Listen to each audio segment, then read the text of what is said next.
Welcome back to the Loner Ranger Radio Show. My name is Bruce Woodburn. I am the Loner Ranger. I've been in the mortgage business for 32 years.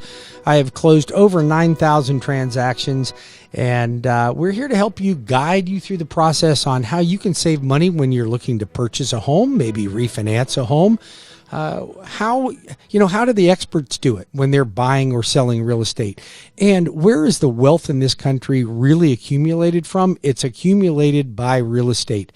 And I have today a good friend and an amazing guest that I want to introduce. His name is Jay Heckendorn. He's with eXp Realty. Welcome, Jay. Hey, thank you, Bruce. So Jay and I have been working together, I'm going to say probably 10 or 12 years. Yeah. 12 years. 12 years that I've known Jay. Now, I tell you why I really like having Jay on this show. First of all, he is directly involved with the big banks or servicers, we call them, that help people or help the banks liquidate properties when the foreclosures or short sales are coming up. Now, we're not seeing a lot of that today, though, are we? No, it dried up a few years ago.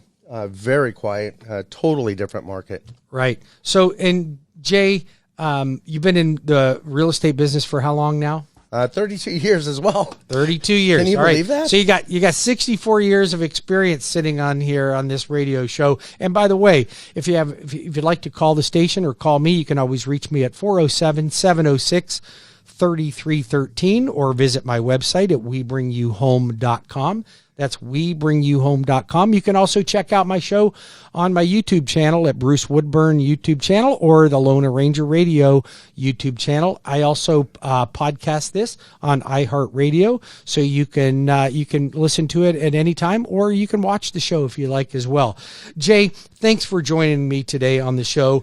I wanted to ask you a couple questions because from what I understand, the forbearance that the government has given essentially permission to the servicers to forbear loans for clients is expiring, and that's expiring when? June 30th, as of today. It's due to expire June 30th. Okay, so right now, I mean, anything can change, right? But as of right now, the expiration for the forbearance, what does that mean to somebody listening to this show? Does that mean that if they're in forbearance, that no longer is going to take place? What's going on with that? You know, that's a great question that I've been asked by a lot of people. So the forbearance is really a deferral of the payment. The payment still accrues, and then there's at the end of it when it does expire, they have different ways that they can work that out. They can reset the loan, which means that maybe you had your home for a 30-year loan and you've owned it for 5 years and you have 25 years left. They could put the rest of it, and they could just simply extend you back based on how much you have in forbearance. So they're just going to tack it on the end. They tack it on the end. They can also ask for it up front as a balloon.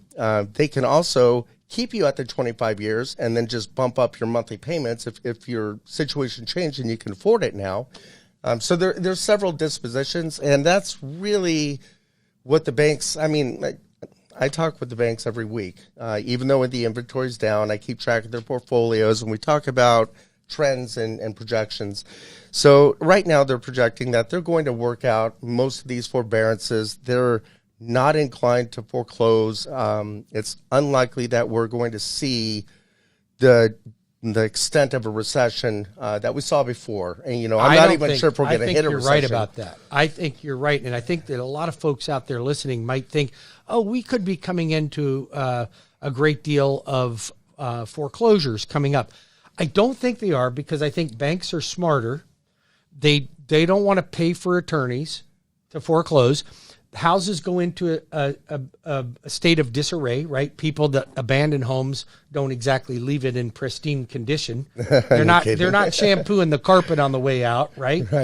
Right. And then the home is vacant, and then the lender has to have force-placed insurance on the property. Which is expensive. Super expensive. So in order to avoid that, they want to try to work with folks. Now, if you are in forbearance right now, if you're in the process of in forbearance, what advice do you have for everybody out there? If you're in forbearance right now, call me. If your situation changed, then I work with the servicers. I'd be happy to help if you have questions about it.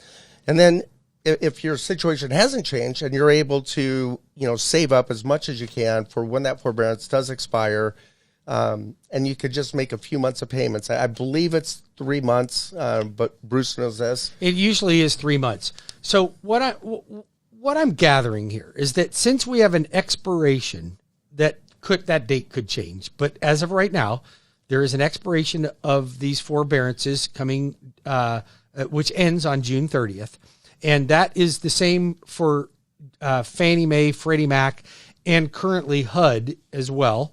They've talked about extending that further, from what I gather from you. Yeah. But if you're in forbearance, the best thing for you to do is to get out of forbearance. Correct. Right. And the sooner you can, and the sooner you can have 3 months of being current, the sooner you can take advantage of these rates. Right. I mean, so right now, if you're in forbearance, nobody's going to refinance your home, right? And you certainly can't go out and buy a new one. So if you have equity in your home, get current for 3 months.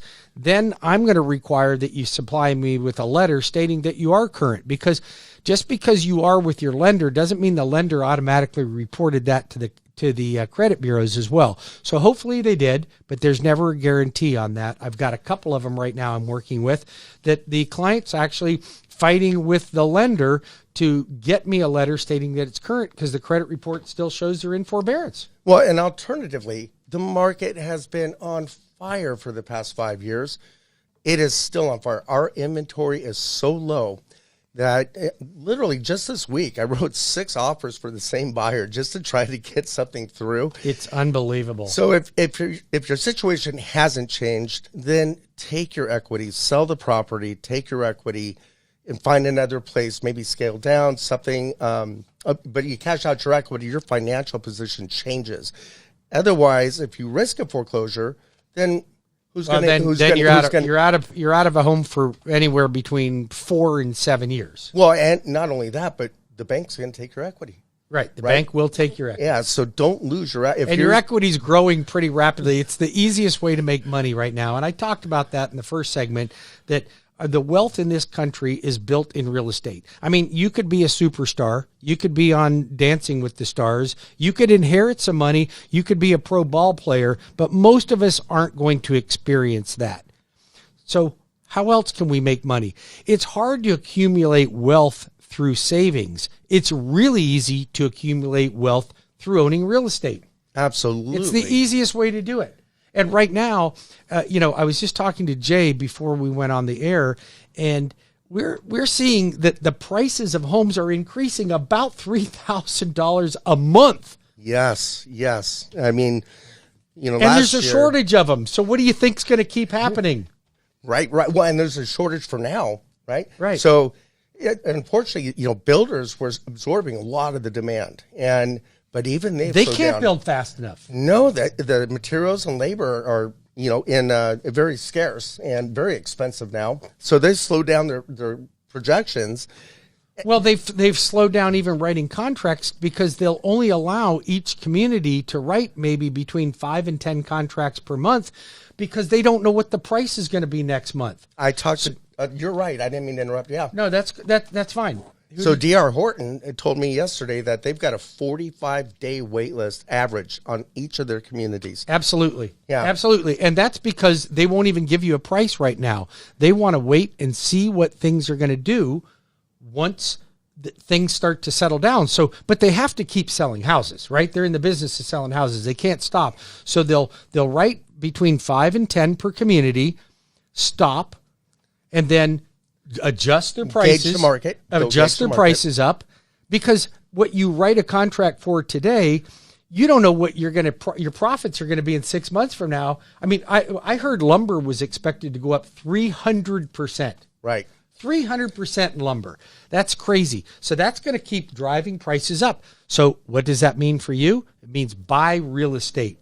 Buy real estate and buy as much of it as you can. We'll be back in 5 minutes with more of the Lone Ranger Radio Show with Bruce Woodburn, Cross Country Mortgage, and my guest, Jay Heckendorn from eXp Realty. You can call me at 407-706-3313. That's 407-706-3313. Or apply online at WeBringYouHome.com. That's WeBringYouHome.com. We'll be back in 5 minutes.